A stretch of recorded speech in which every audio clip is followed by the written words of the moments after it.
When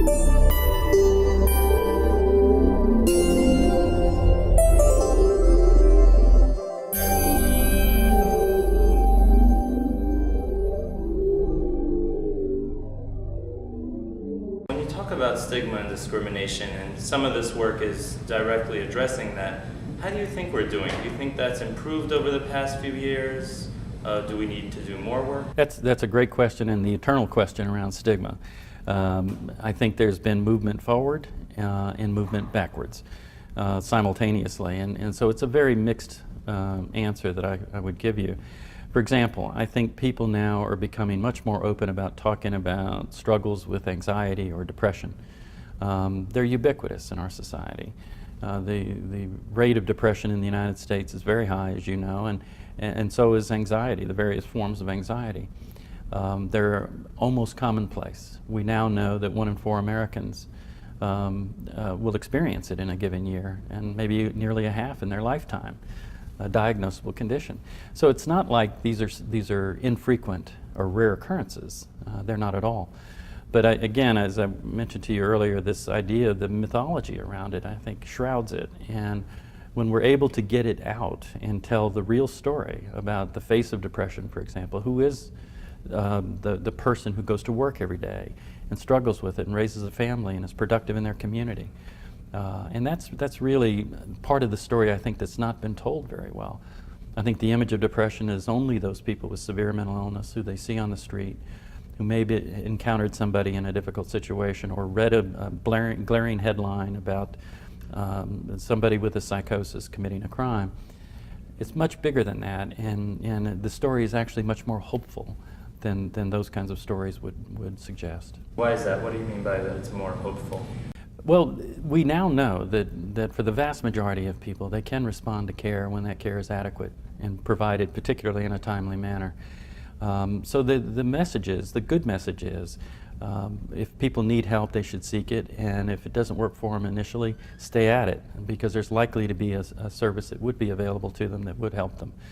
I had the privilege of working on the Surgeon General's report on mental health in 1999, which was the first ever Surgeon General's report, and we found that our core message there in that report was seek help if you need it, and stay at it, because sometimes the first try won't work. There's a matching process that is imperfect, but if you stay at it, it can be helpful to most people. Okay, so the majority of people can get help. It may not be the first time, but it's worthwhile to keep trying, because it sounds like from that research that was done during that the Surgeon General's report, you found that most people can get help. The treatments that are available are effective for the most part. Yes, for the most part. There is a trial and error process, and we urge people that if it doesn't work for you initially, stay at it. Sometimes it's a matching problem with a therapist or a medication. It takes a while to titrate the medication to the individual. These are just limitations we have in our understanding of the conditions, but stay with it, and well over 70% of people can respond to, like people with depression, for example, can respond. That's better than some other health conditions out there. You know? Much better than many health conditions. Now, I don't want to compare or compete with other health conditions, but simply to convey the message that mental illness is not a hopeless situation. It's not a death sentence. Even people with very severe mental illnesses, and we work with a lot of people, because most of our work is really geared towards people served by the public sector. And people served by the public sector tend to be people with the most severe illnesses because of their devastating costs. That the public sector ends up providing the care mostly. There's some incredible stories now that can be told about people living with very severe mental illness.